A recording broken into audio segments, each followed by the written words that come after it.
Good afternoon, and thank you for joining us. I'm Dr. Gail Boland, Director of the STD Prevention Program at CDC. The Division of STD Prevention and the American Sexually Transmitted Diseases Association are partnering to bring you the latest research and program innovations for STD prevention in the United States with the STD Prevention Science Series. I'm very excited about this partnership and the opportunity to share the cutting-edge work colleagues are doing. Through this quarterly series, we will be presenting emerging research topics and best program practices for those interested in STD prevention, including HIV. I hope that those working in state and local public health programs, those at academic institutions, and others in STD prevention field will join us. Our goal is to bring science and program excellence to you in a timely fashion via the STD Prevention Science Series. I will now turn it over to the coordinator of this series, Dr. Sevgi Rao, the Associate Director for Science in the Division of STD Prevention, to moderate today's session. It's not just the pathogen anymore, the genital microbiome and implications for sexually transmitted infections, presented by Dr. Jeanne Marrazzo. Good afternoon. It gives me tremendous pleasure to introduce Jeanne Marrazzo as the first speaker in the series, which I hope is going to be incredibly exciting every single time. Jeanne is Professor of Medicine in Infectious Diseases at the University of Washington in Seattle. She's the Medical Director of the Seattle STD HIV Prevention Training Center. She received her undergraduate training at Harvard-Radcliffe, her medical degree at Jefferson Medical College in Philadelphia, and her MPH at the University of Washington in Seattle. She did her internship and her residency at Yale New Haven Hospital, her fellowship at the University of Washington. She's board certified in internal medicine and infectious diseases. She is a member of the editorial boards of Sexually Transmitted Diseases, Sexually Transmitted Infections, Journal of Infectious Diseases in Obstetrics and Gynecology. She is an associate editor of Sexually Transmitted Diseases. She is the immediate past president of the American STD Association. She has numerous honors, which I'm not going to go through because I don't want to take away her time, and numerous publications, which were too many to count. She likes sailing. She also likes good wine. Here is Jeanne Marrazzo.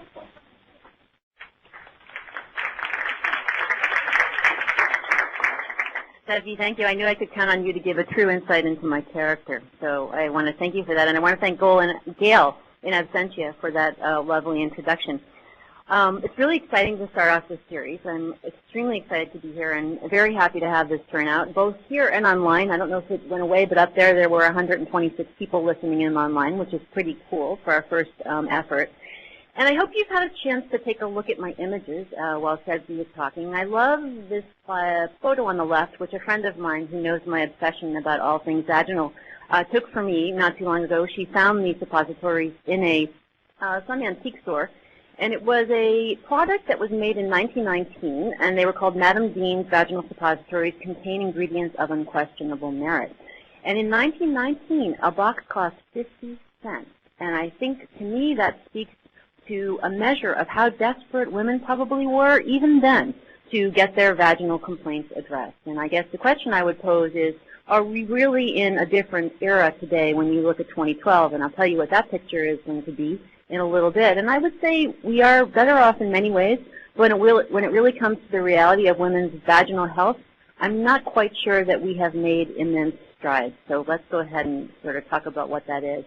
People usually save the acknowledgments for the end of these talks, but I really could not be doing this talk without the incredible laboratory collaborators who've done most of the work that I'm going to present. David Fredericks, in particular, has been the genius behind the molecular analyses that have informed our ability to do clinical and epidemiologic assessments of the vaginal microbiology. And his staff, as well as the incredible clinical staff who run my projects at the University of Washington, are shown there. So really have to acknowledge them right up. So Steffi, I don't think you could have timed this lecture any better. If anybody who saw the paper last week, listened to NPR, saw the news, you would have heard that there were several publications that came out on the Human Microbiome Project. And one of the most striking, I think, reductive, simplified statistics that really grabs people's attention is exemplified in the diagram in that upper right-hand corner. And it really points out that when you look at the genetic material in the human body, the human genome proper represents about 23,000 genes. And when you look at the human microbiome, meaning the microbiome that is existence in bacteria in the human body, there are more than 1 million genes. So the vast majority of genetic material in your body and in my body really belongs to the commensals, the bacteria that lives there. And I think for people who haven't been following this field, sort of your average newspaper reader, your average NPR listener, that was a pretty surprising fact. So keep that in mind. So there's been quite an evolution in the whole field of the human vaginal microbiome. What I want to do in this talk is to look at BV as a framework for this discussion, bacterial vaginosis, and I'm going to define that for those of you who aren't familiar with it. I'll talk about what the consequences are of that condition. Why should we care? Does it really matter?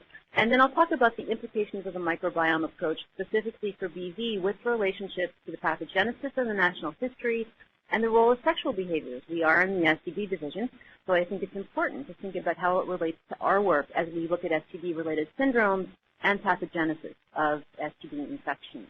And then, I'll again talk a little bit more about the implications for diagnosis and, as I mentioned, some specific syndromes. So this is what people were talking about last week, and that image on the right side, Tending the Body's Microbial Garden, was in yesterday's Science Times from the New York Times. And I love the quote by Carl Zimmer: as we learn more about the trillions of microbes we carry around, some scientists want to be like wildlife managers, nurturing the good and weeding out the bad. And this is really getting away from the idea of germ warfare that we have waged since the dawn of antibiotics, right? It's really been about controlling the bad things that invade our bodies. And I think shifting that paradigm is really what this is about. And when we think of pathogens and STD pathogens, I don't think we can separate them out anymore from what's going on in our bodies and what we're exposed to when we have sex with other people. And that's really where I'm going to go with that. 3 of the most important papers are listed there. Those are the papers that were in Nature, although there were a number of papers in the PLOS journals as well. And I think if you are new to this field, taking a look at David Relman's editorial called Learning About Who We Are is probably a great introduction to what this really is about. The other 2 papers are fairly technical, but really for those of you who want to delve into the gory details, feel free to take a look. So what is an optimal vaginal milieu, and what is bacterial vaginosis, which is what I think of as the opposite? Sorry that the spacing there of those boxes is a little bit weird, but what you're looking at on the left-hand side, and let's see, oh good, it actually works, is a gram stain of normal vaginal fluid. And what you can see here are all these lovely, long, lanky lactobacilli. Those are very, very purple. They're gram-positive. And that's what a very healthy lactobacillus predominant vaginal environment looks like. It's associated very strongly with a low pH, quite low, less than 4.7. That's compared to your blood pH, which is about 7.3 to 7.5. So very, very buffered. And that happens because of the lactic acid produced by these lactobacilli.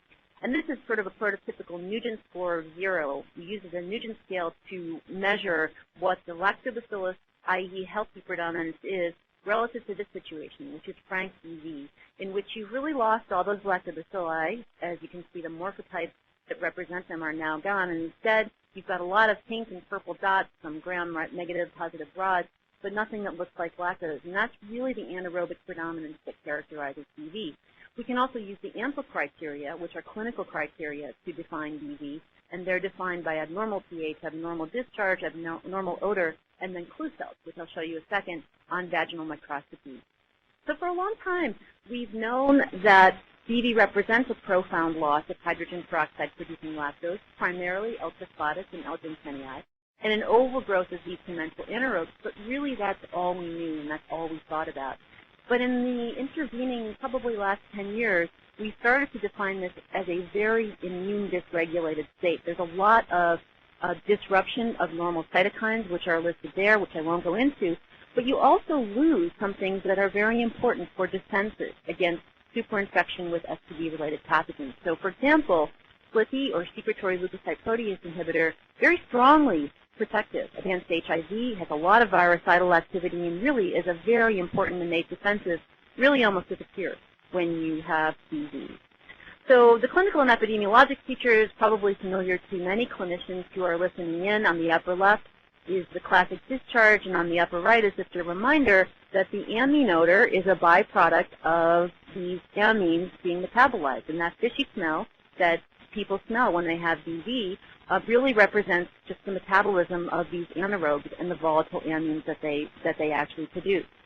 It is the most common cause of vulvovaginal complaints in the world. It's very prevalent particularly in areas of the world with very high HIV incidence. In some of the areas where the HIV prevention studies are being done, prevalence of BV approaches 75 to 80%. And in many of those places, the incidence of HIV, as we'll talk about in a moment, is really quite staggering. Epidemiologically, very consistent and strong associations with race, very, very high in African American women. Unprotected sex with male partner consistently depicts BV, as does sex with a female partner. And we'll come back to some of those as we talk about the microbiome. Abnormal discharge and odor, often present, but sometimes not. And interestingly, when you treat these anaerobes with an antibiotic, they generally respond, they usually go away, but a fairly substantial minority of women will fail early treatment, 15 to 20%, and even if they respond initially, almost everybody recurs in the year following diagnosis. So very, very difficult to recolonize with a healthy lactobacillus predominant flora, and very big issue with the microbiome. Well, BV is not nice to have. It doesn't smell good. It doesn't feel good. But it really got a lot of attention because it became increasingly and consistently linked to adverse outcomes related to reproductive health in the 80s, early 90s. And this slide just points out that there are a number of pregnancy-related outcomes, as shown there, that have been pretty consistently linked with BV. In fact, some estimates early in the 90s thought that about 11% of preterm deliveries may be attributable to BV. I don't think that estimate has been updated, so I'm not quite sure if it's still accurate. But I think people believe that it still is substantial.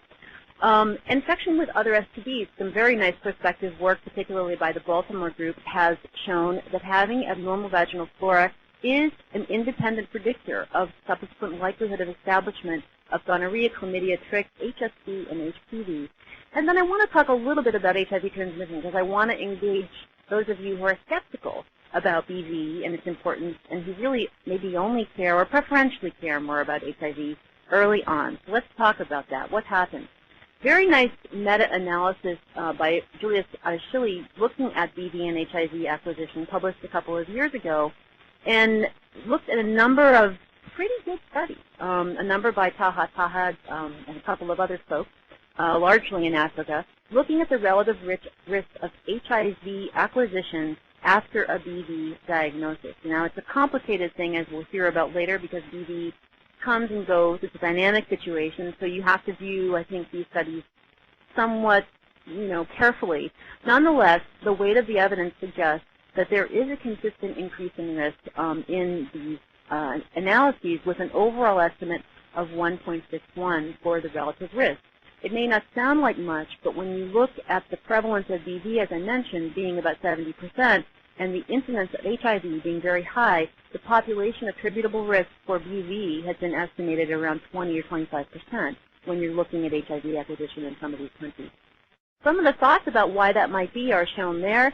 It could be that you don't have hydrogen peroxide because those lactobacilli aren't there to produce it, and that's one of the things that's going on. It could be that the alkaline pH activates local CD4 cells to be more receptive to getting infected with HIV, cytokine upregulation, or the anaerobes that predominate in BV may actually stimulate T cells and monocytes, encouraging them to express HIV or be, again, more receptive to HIV. However, even if you're skeptical about this data, I think you will find the next set of data, which have not been published yet, but were presented by Craig Cohen in Rome last summer, really very interesting and intriguing. BV has also been independently associated with an increased risk of HIV transmission to uninfected male partners. It's not published yet, but I think it's very interesting. Where is this data from? Many of you probably have heard about Connie Kellum and Jared Baton's Partners in Prevention trial. It was the trial framework that looked at suppressive herpes therapy to prevent both HIV acquisition and transmission, and more recently looked at the delivery of oral pre-exposure prophylaxis in discordant couples and successfully showed that, or showed that that was very successful in reducing transmission in those couples. They had the opportunity to look at HIV acquisition in male partners who were the seronegative partner of seropositive couples by the woman's BV status over the course of the trial. So they could actually look longitudinally at sort of how often she had BV, how often she had normal flora, and then look at that, controlling for a number of other factors to see if it contributed to the male partner's HIV acquisition. You can imagine this is a very complicated analysis. There's a time-dependent variable. There are some fixed covariates that they used there. But I would say that this is fairly rigorously done. And what they showed is shown here, that if a woman had BV at the pre-visit where the man was ultimately tested for HIV, the hazard ratio for HIV incidence or detection was 3.6. That was even higher if the woman had BV at the current visit, and it was very high if she had a very high Nugent score. In fact, the hazard ratio there was 7.19. So there seems to be some gradient with abnormal flora. In other words, the risk went up for HIV transmission as the woman's time in a very disrupted vaginal environment defined by the bacteria was sustained. It's fascinating. How could that be? What is that about? How could this possibly be affected? Some interesting hypotheses that this group has raised. Well, maybe BV actually increases the female genital tract concentration of HIV, making the women more directly infectious. They measured that. They showed that the women who had BV had a modest increase in genital HIV.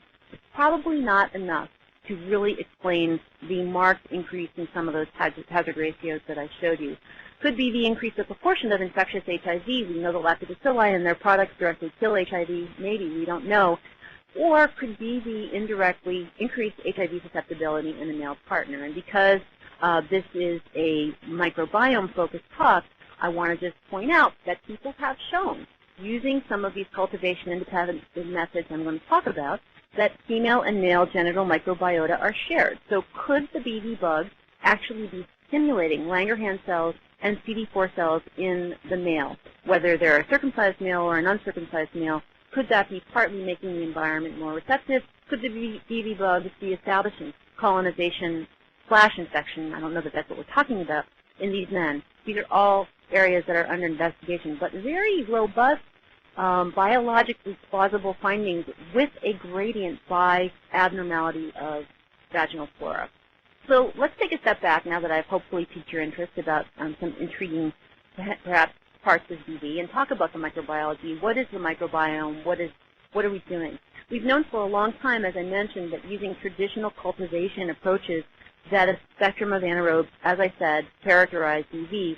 I won't go through this list in the interest of time. I will just point out that everybody's heard probably about Gardnerella vaginalis. In fact, BV in the old days used to be called Gardnerella vaginitis because people thought it was an infection with Gardnerella.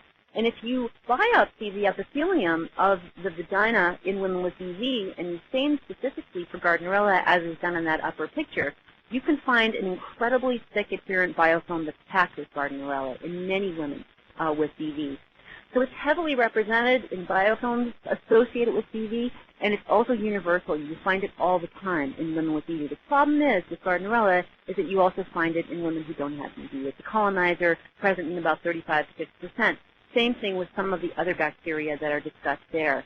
So I think we've known that some bacteria are characteristic, but there was never an ability to say that a single bacterium or consortium of bacteria appeared to explain BV as an infection. So the question of BV as an STD became very difficult. So could you use better methods, more sensitive methods, cultivation-independent methods, to detect BV-associated bacteria, recognizing that anaerobes don't like air, and it's very difficult to cultivate some of these extremophiles. So how do you do that? Thinking about describing the vaginal microbiome really involves that very approach. And if I had to take a step back as a non-molecular person and just sort of outline what we think has happened over the past few years, this has been the process. First of all, people have used broad-range 16S, bacterial 16S, ribosomal DNA PCR. I'll show you what that is in a minute. Then they have used visualization and confirmation with something called FISH, fluorescence in situ hybridization, which is that beautiful picture there, and was that picture on the first slide, and I'll tell you what that is.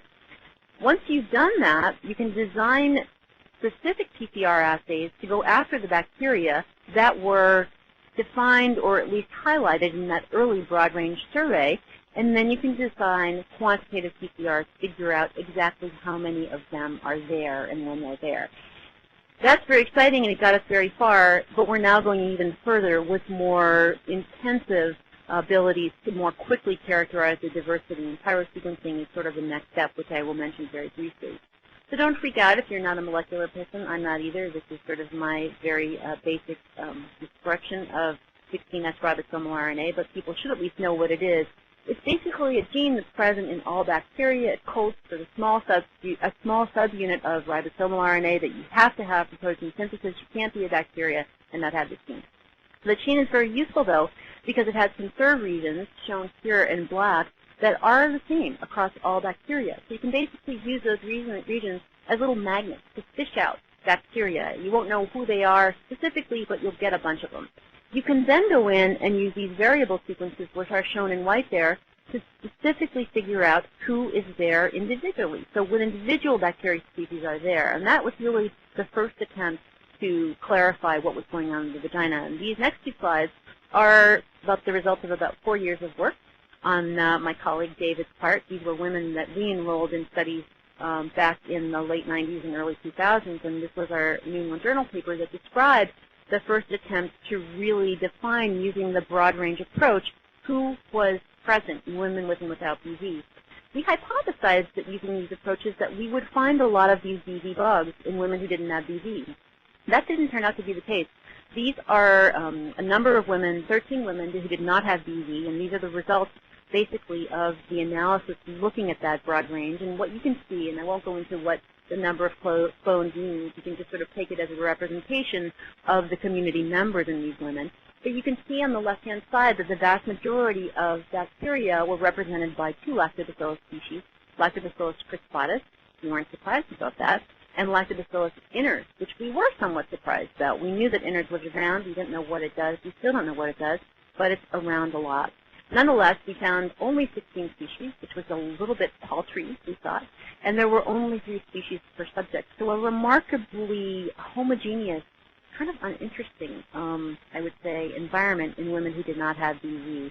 So I think it confirmed what we already knew, although we had to ask, what is this thing called L. inners? I'll come back to that. And where are the BV-associated bacteria? Where do they come from? Do they just materialize out of thin air? Are they being delivered sexually? Do they come from the rectum or other anatomic niches? Who knows?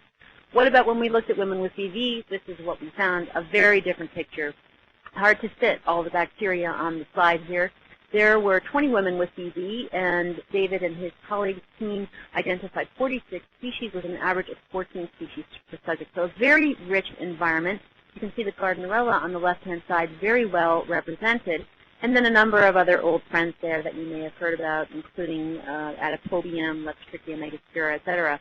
But I think one of the more striking things was that novel phylotypes, meaning things that had not really been described before, made up 58% of the clones in this library. So the diversity was greater than we expected, but the novel component was considerably more great than we expected. There were also a couple of things that you can see down the bottom there. I should have highlighted them, BV81, BV82, and BV83.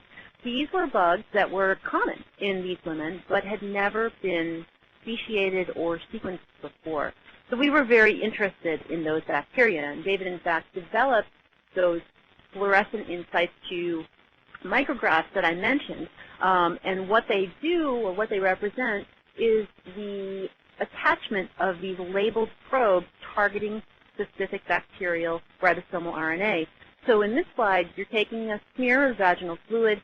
David made probes specifically to this thing called BV81, which is shown in green there, and you can see on that curve, on that little inset, it looks like a curved rod. And anybody know what that might remind you of? Anybody ever looked at mutant spores, the gram stains in the room?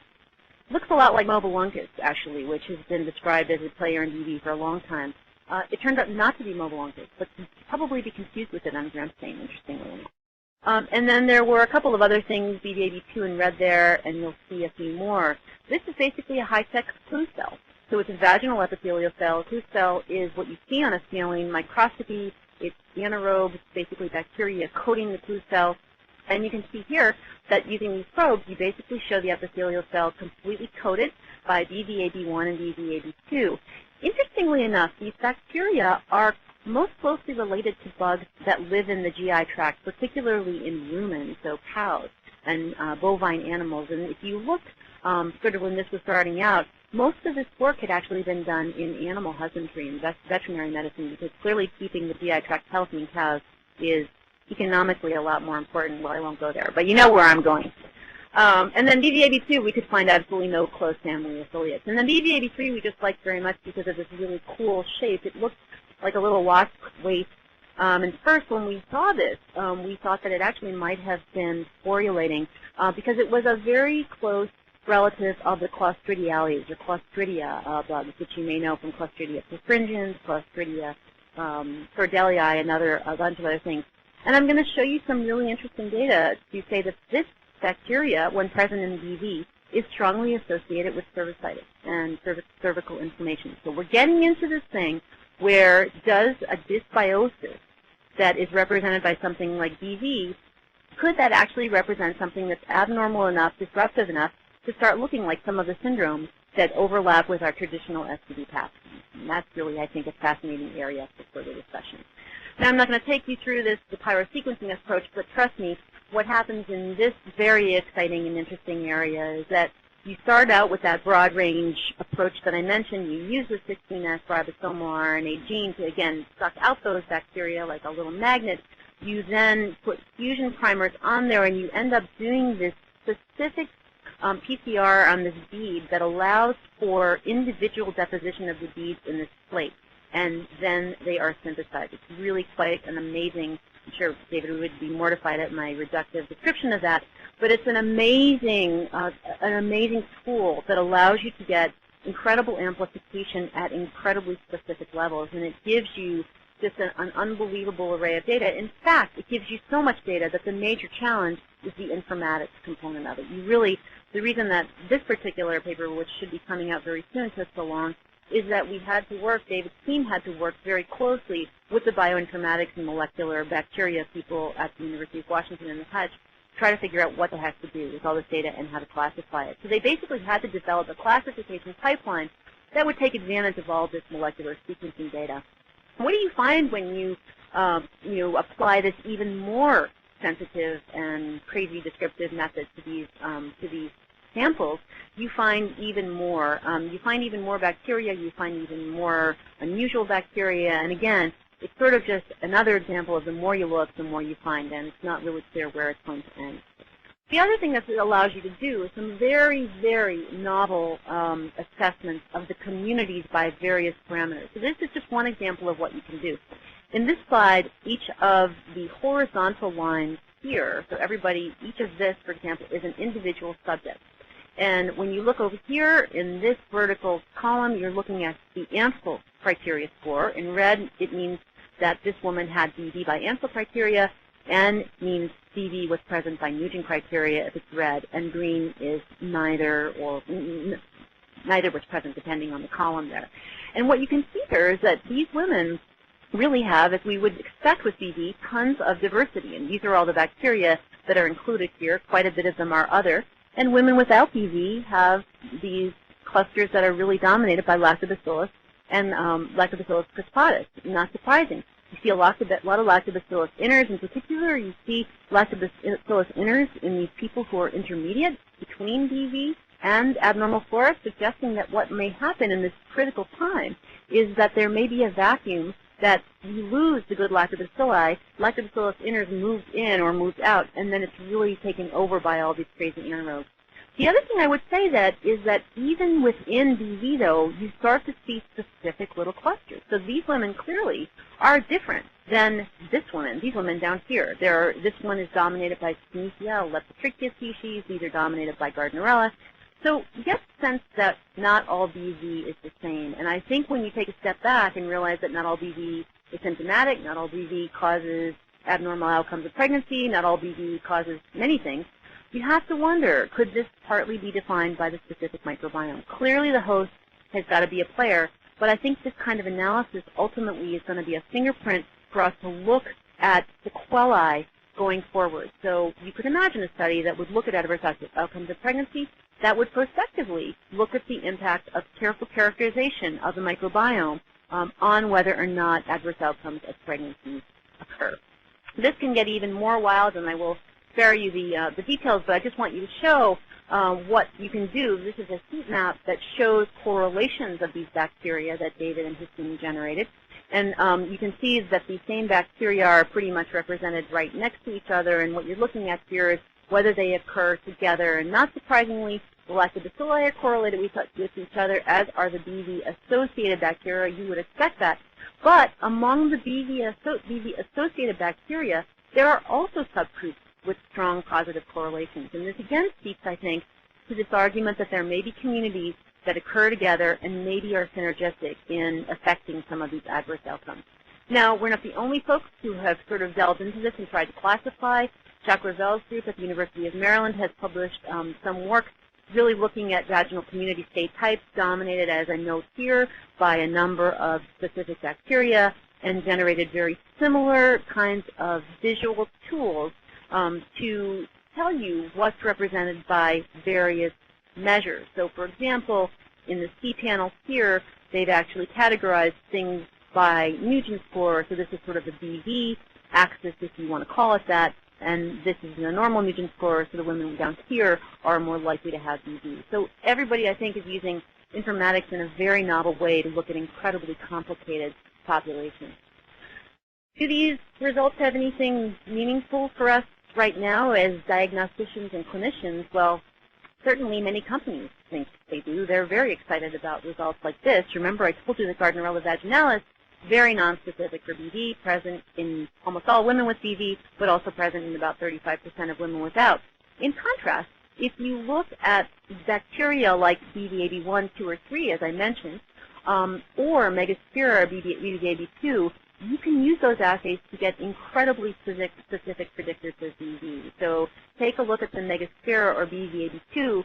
You can see that if those were assessed in BV-negative women, they were present only about 8% of the time, but they were present in 99% of women with BV. So very, very interesting. You can do the same thing with some of these others. So I can tell you that people are very interested in trying to move into molecular diagnostics for BV. The question is, what is this going to tell you in terms of treatment?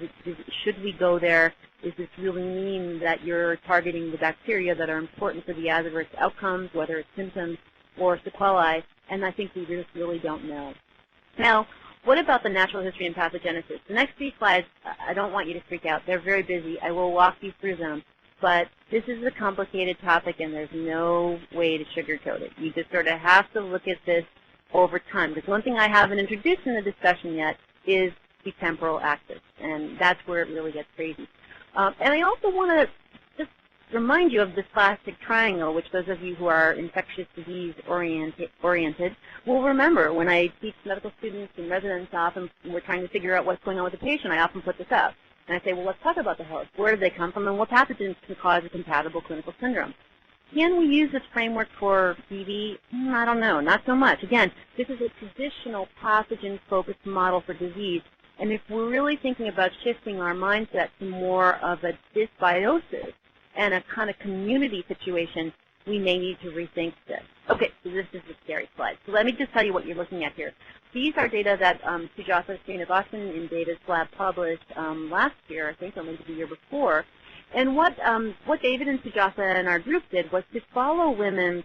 We asked them to self-collect daily vaginal swabs for a period, in the first case, of 2 weeks, and then weekly thereafter. And the axis is actually pretty similar for both of these women.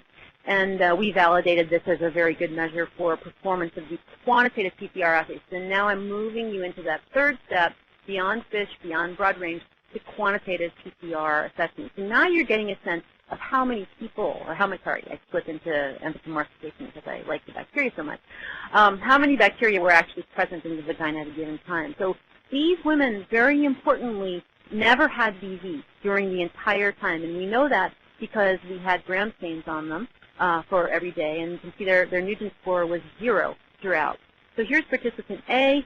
In the purple here are her levels of Lactobacillus crispus, the good bacteria, and you can see she had over 10 million bacteria throughout the course of her month, or is actually a month. What is this? This is basically just a measure of 18S RNA, so it just makes you confident that you actually got cellular material. What I want you to know, she looks quite perfect, actually, throughout this, very consistent, exactly the kind of participant you would like to have in your study, because you don't want anything messy when you're trying to figure this stuff out. But here I just want to show you that she has her menses in the last week. She never developed BV, but she has this spike. And what is that spike? That's Gardnerella vaginalis. Her lactobacilli actually come down. They never come down below 1 million copies. This never gets up to something that we think is probably significant, and she recovers very nicely. So this gives you a sense that something could be going on here. Now, this woman, on the other hand, is completely chaotic, despite the fact that she never developed BV during this whole time. So you can see she's got Lactobacillus crispus, again in purple, but her Gardnerella vaginalis concentrations, again, in red here is menses, and we had daily swabs during her menses here. You can see as soon as she starts to menstruate, Gardnerella pumps up here, and then when she stops, comes back down, and the Lactobacilli attains predominance. Again, she really has a very significant reversal of these two bugs, but she never developed BV. Strong association with menses in both cases, which I think is quite interesting, and then a number of other bugs that are shown here too. Again, you can really look at the menses effect using these studies quite nicely, and we've known there's an association with menses as well and STDs for a long time. Gonorrhea is a classic pathogen that is thought to be, again, the thinking is always been that if you look at it in the lab, there's an iron affiliation, and so blood is iron, blood agar, et cetera, et cetera. But is that really all that's going on here? Could there be some other factors that relate to fluctuation of the vaginal bacteria around menses? Again, I won't take you through these slides because it's really the same thing, but it's dissecting that menstrual relationship a little bit more closely. We've also looked, of course, at reported unprotected sex during these daily diary sort of things, and we actually do see some interesting associations, but they're not quite ready for prime time. Now, what about women with BV? This is what happens, and I want to point out that this is also not predictable, and it speaks to our, I think, haphazard attempt to treat these dysbioses. We use anaerobic therapy, but, we're sort of just throwing something very nonspecific at these women. This is a woman who came in with a Nugent score of 8. Actually, they both had Nugent scores of 8. This woman was cured. This woman was not. So she gets her metronidazole here, shown in green. Again, she is having her menses here, not surprisingly. She gets her her antibiotic here. Her Lactobacillus jensenii actually comes up very nicely, and she reestablishes Lactobacillus predominance very well, although she's still got a lot of Gardnerella even when things are finishing up here. This woman, on the other hand, got her antibiotic. She had attempts to sort of reestablish normal flora, but never managed to do it. So what these kinds of observations can really help you do is to dissect out what is accounting for failure to reestablish a healthy vaginal environment, at least from the microbiologic perspective. So can it help us figure out how women get or maintain BV? Because, ultimately our ultimate goal is to really create an environment that is protective against getting super infected with really bad things like HIV, gonorrhea, chlamydia, trick as well, and to have healthy babies as an opportunity, and to have healthy sex and not transmit things. So why do women get or maintain BV, and can this help us a little bit? Clearly, there could be a host factor. There's a lot of intriguing, I would say, early data to say that some women may not be able to block induction of these inflammatory factors that these bugs may stimulate. That may be determined by TLR, or toll-like receptor status, which is an endogenous innate immunity thing. Hormones. What about hormones? Huge relationship between hormones and STD, HIV acquisition, all kinds of interesting stuff.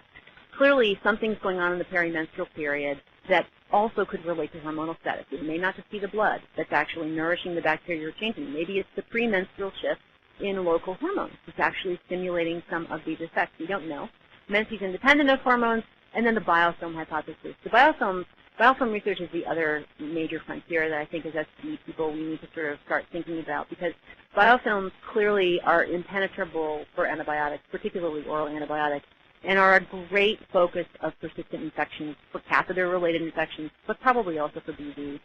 And then the questions I want to get to for this group really are the role of sex. And can you use the microbiome do analyses to further help us, because a lot of the questions I get in the STD clinic, especially from women, are, but is this an STD? Did I get this from my partner? What should I tell my partner? And we really don't know.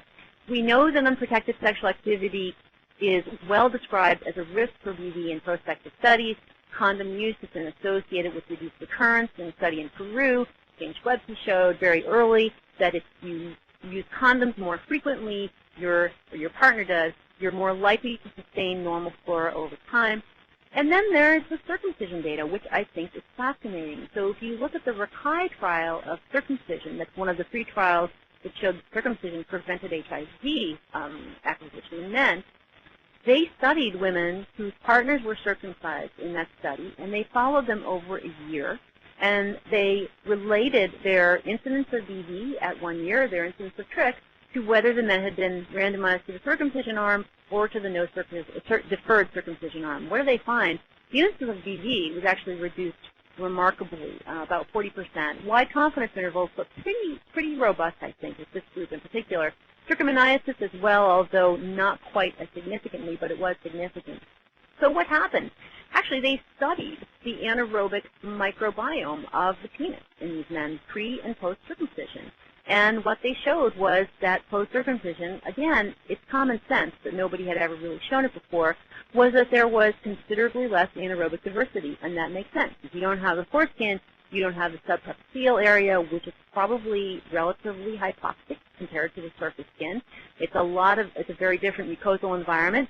And so probably that was an excellent site for these bacteria to be harbored. Could that have been a reason that women weren't getting, quote-unquote, reinfected with these BV pathogens? I think it's a great hypothesis. However, remember that sex isn't always simple. People have different kinds of sex. They have different mucosal environments. And in fact, we know that anal sex is a consistent risk factor for BV. Not everybody asks about anal sex, of course, particularly prior to about 5 years ago.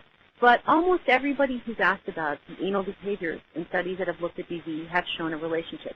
Is that surprising to you? Well, when you think that the anorectal environment is a much more sort of anaerobic environment, and you think of the gut, perhaps it's not. We also showed, as did Kat Feathers and Kat Bradshaw's group in Melbourne, that oral sex and a new partner with a history of BV in women with sex with women were the only significant risk factors for acquisition of BV. And we also showed that women share unique lactobacilli strains through sex. We used rep PCR fingerprinting in Sharon Hillier's lab to show that women clearly share lactobacillus identical isolates, and they're more likely to share depending on how long their relationship was. So the length of relationship really supported that they were sharing these bacteria. So I think in those women, for sure, the transfer of vaginal fluid with high levels of these bacteria almost certainly represents an STD. Now, what about other anatomic sites as reservoirs? I'm going to talk about that. And then I just also want you to forget that other things are often involved in sex. Semen has an alkaline pH that can tip some women over the edge in more ways than one. If you think of that graph that I showed you before where those women were marginally compensated with very marginal levels of lactobacilli, high levels of anaerobes, you give an exposure of pH that's about 7.5, you could conceivably maybe tip them the other way. And vaginal lubricants, both Rebecca Brotman's group and ours, have shown a relationship with BV and lubricant use. Lubricants not only have a lot of antimicrobial action, but the pH is often around 7 or 8, so very, very potent pH. The last thing I just want to point out is what I think is a fascinating analysis of the extravaginal reservoirs of these bacteria, because again it gets to this idea that when we are intimate with someone, whether it's through having sex or sharing anything that can relate to our microbial environment, we may get more than we bargained for. So what we looked at was colonization of extravaginal sites, namely the oral cavity and the rectum, as a predictor of subsequent BV in women who didn't have BV. So in other words, if you were colonized with these bacteria at these sites, did that mean anything? Was it a marker of recent sexual acquisition, or was it something else? So we did a case control study, as shown here, just published in JID. There aren't a lot of women, because you could imagine how hard it is to identify women who are BV negative, who you can follow over the course of a year, which we did, for incident BV, in whom you can do very complicated intensive taxon-directed PCR applied to oral, vaginal, and rectal swabs. We had already developed, or David had developed, the vaginal swab, but the oral cavity is a completely different animal entirely, huge numbers of bacteria in the mouth. So it was a little bit very, very, very challenging for his lab.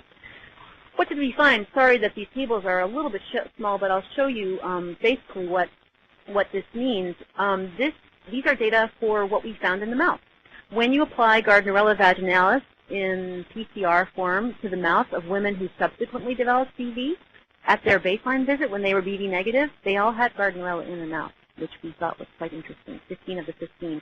Only 45% of them had Gardnerella in the mouth if they did not develop BV. Still, it's a lot of Gardnerella in the oral cavity. So it is there, it's hanging out, but it seems to predict BV in this subset of women.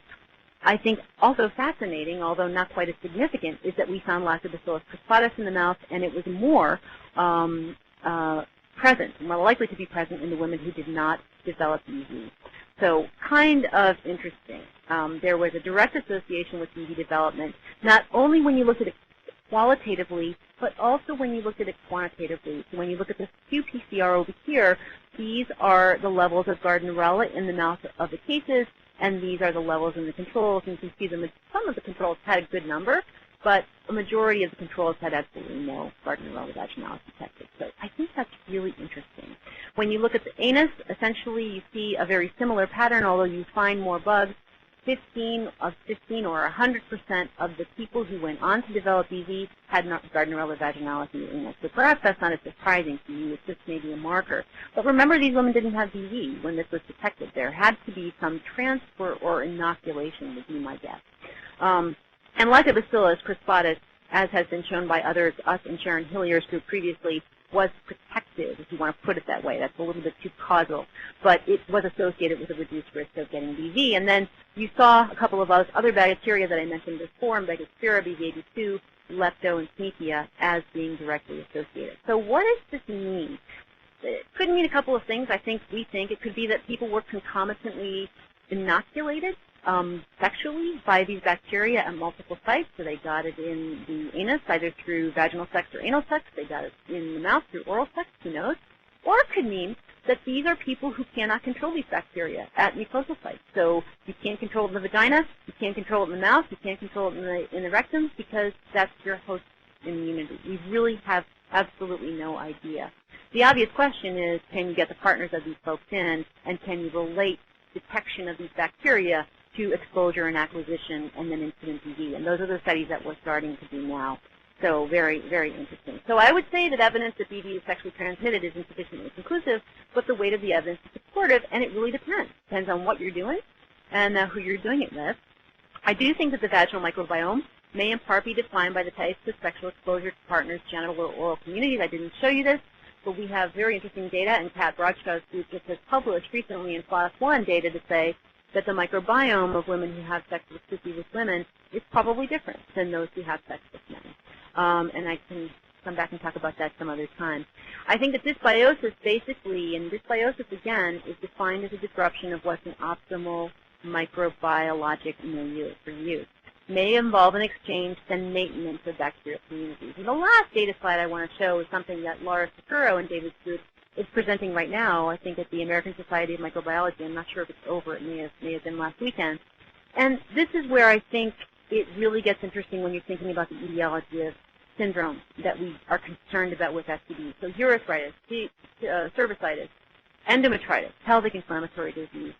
These are too small for you to read, but you'll just have to trust me that BVAB2, which is now called Bacillus indolatus, it's been cultured by Sharon Hillier's lab, actually has been consistently associated and significantly associated with both with actual clinical cervicitis, as visualized by mucopurulent cervical discharge or very high numbers of polys on gram stain. And that has held up even when you control for some of the other bacteria in the mixture. It also doesn't matter whether you look for it in the cervical swab or the vaginal swab, which is shown here.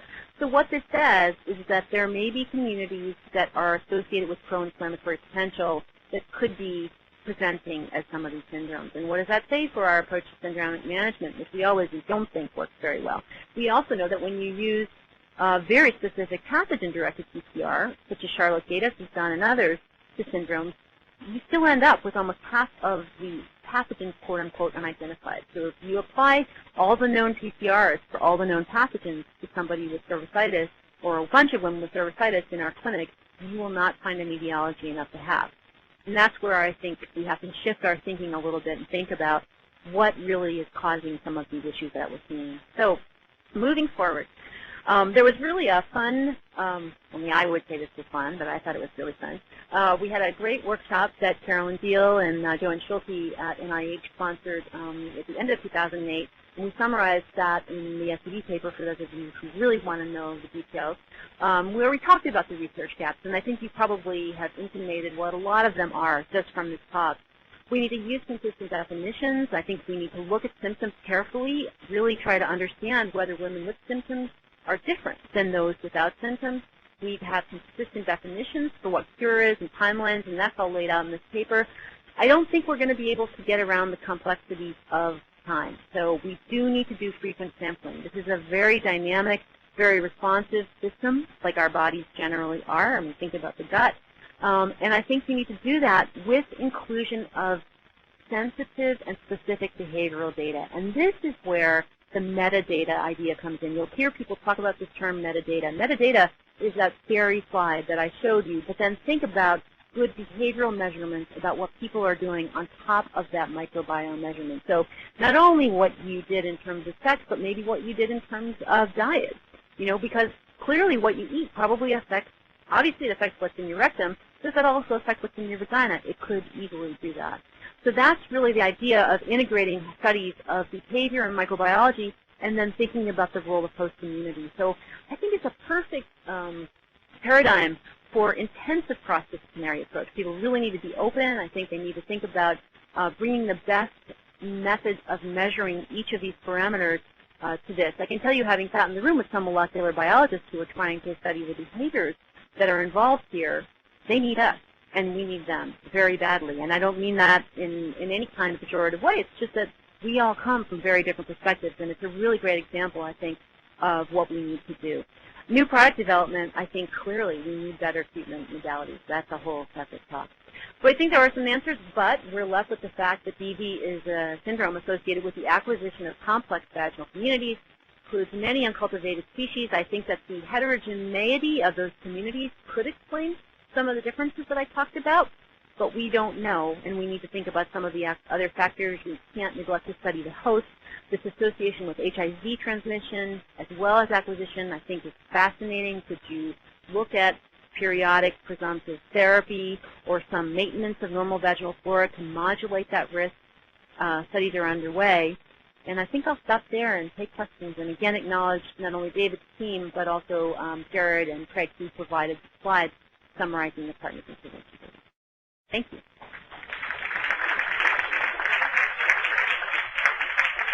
Minutes for questions, I think. Dusty, would you let me just take questions? Okay. Does anybody on the phone have questions? It is *1 to ask a question, Okay. And 1 moment.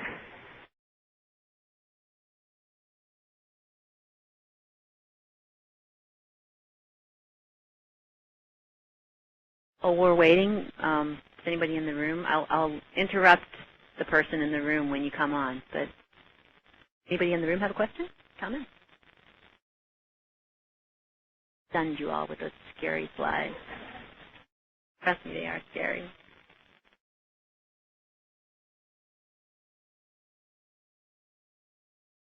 I won't say who, but somebody told me this morning that they thought this was an arcade.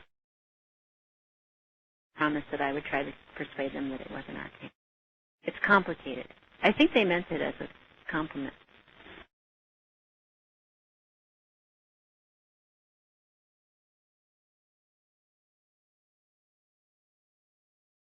Any luck getting somebody on the phone?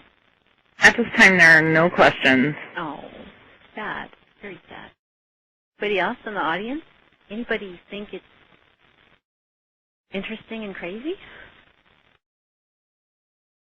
I think the HIV data are really going to turn out. Well, I can be here for another minute or so, and then I must run to the airport. But other than that, thank you very much for your attention.